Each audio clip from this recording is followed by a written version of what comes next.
Hey again everyone, sorry it's been so long since I did a vlog. It was a bit chaotic before we left for a holiday and then a bit chaotic since we got back. I've got a lot to get through in this one, so I'm just going to roll right into it. Firstly, we had an absolutely amazing time. We were just up north in Scotland. We went to Skye and Mallaig and Inverness. We had an amazing time. The weather was pretty good to us. We had so much fun spending more time with his family. It was great. My blood sugars weren't too bad when we were away. There were a couple of highs, but I don't think there were any hypos, and so it didn't really bother me that much. That was my first holiday with my pump, and it was amazing the difference it made. I was worrying so much less about my blood sugars than I used to on injections. It made a huge difference. I was able to enjoy my holiday a lot more because I was feeling better and I wasn't constantly worrying about what my blood sugars were and if they were shooting up or dropping, so that was really great. Next thing, just a little update on how I'm getting on. As soon as we got back from our holiday last weekend, my blood sugars have been a bit higher because I had a cold, and I don't think there's really very much I can do about that. I've been using temporary basals pretty much every day to try and stop the highs being too much, but they have been a bit elevated. The cold's starting to leave me now, so I'm hoping over the next couple of weeks it'll settle out a bit more. My main reason for vlogging today, and the main thing I want to talk about is, you might have seen my vlog when I was talking about pregnancy prep, and I wasn't sure whether to approach my nurse about it or not, because we won't be planning for at least a couple of years yet anyway. But we decided to talk to her about it anyway because we needed to know all the facts and know what was going to be involved in preparing. So I saw my nurse on Friday, and the conversation couldn't have gone better. I was so relieved when I left. The answers to all my questions were so much better than I ever thought they could be. So I'm going to run through the questions I asked her and the responses I got. Firstly, what should the pregnancy A1C be? Well, at my clinic they've always been pretty anti-hypo, so if you go and present blood sugars that are yo-yoing a little bit, quite a few highs and a couple of hypos, they'll focus on stopping the hypos first. They don't like hypos at my clinic. So their target A1C for pregnancy is 7, as close to 7% as possible, which was higher than I expected, but I think that reflects their sort of anti-hypo policy. Obviously the lower the better, as you said, but you don't want to be constantly hypoing and worrying about that, so as close to 7% as possible. And I said to her, well, my last A1C was 7.4% and the one before that was 7.1%, and she said, well, given that, you would be given the go-ahead to start trying right now if you really wanted to. So I was over the moon with that. I was so relieved. I was concerned I was going to have to get my A1C down significantly and that it was going to be difficult to do. I was so relieved that I'm pretty much there anyway. She said that there are women who have worse control than me who do it no problem when they're pregnant because they're putting the baby first. She said she didn't have any concerns about me controlling my blood sugars as I need to for pregnancy, so she made me feel a lot better about it.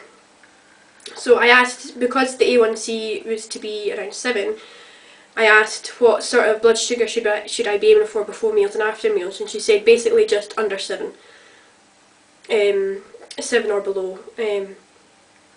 So before meals between 4 and 7, and after meals 7 or under.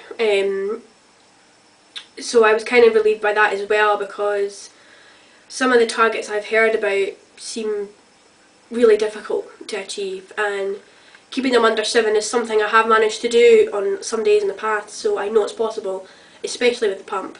So I was quite pleased with that as well. It's achievable for me, definitely.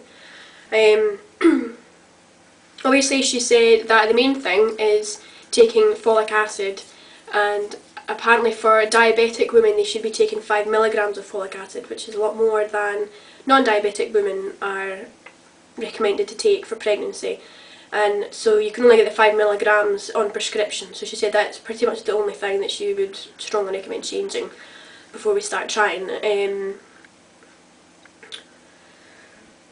So I asked her if diabetes could affect my fertility, and she said no, there's no link. I asked what the risks are to me and the baby and the risk of miscarriage, and she said if I have good control then it shouldn't be any greater than a non-diabetic mother. I think because I'm a worrywart, she was very much trying to put my mind at ease rather than scaring me about the things that can happen. And she really did that. I feel so much better about it now. So I shouldn't have any additional risks. And the bit I was most pleased about was I asked about labour and delivery, and from reading online I gathered that the best case scenario was an induction at 38 weeks, but that a lot of diabetic mothers end up with a C-section, whether it be an elective or an emergency C-section.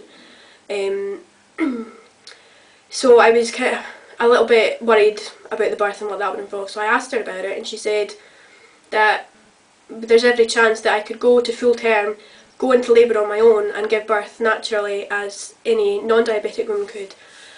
I was so relieved about this and so happy that I was really quite emotional for the rest of the night on Friday after talking to her.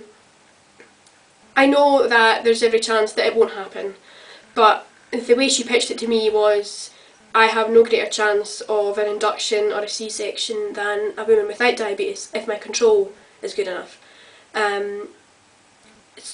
It was beyond my wildest dreams for me to think that I could have a natural labour and delivery. It just totally blew me away, and I'm so happy. That's unbelievable. I mean, that I never even thought that that could ever have been a possibility before. I'm so pleased that I could have a normal pregnancy. Before I spoke to her, pregnancy was I was excited about having a baby when I thought about it, but the pregnancy kind of filled me with dread because of the problems I might encounter and with controlling my blood sugars. And now that I've spoken to her and she's really put my mind at ease, I'm actually excited about it, the pregnancy as well as the baby. So I'm super relieved about that. I must stress I am not pregnant, and I'm not planning to be pregnant for a good couple of years, but it was good to know that, so I'm worrying about that a lot less.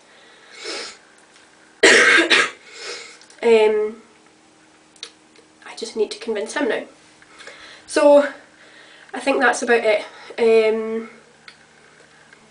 I will do another update soon. I'm hoping to really start focusing on my blood sugars more now that I'm home and my cold's leaving me and I'm back into a regular routine. So I'll update before too long. Thanks for watching and subscribing and commenting, and I'll speak to you all soon. Bye!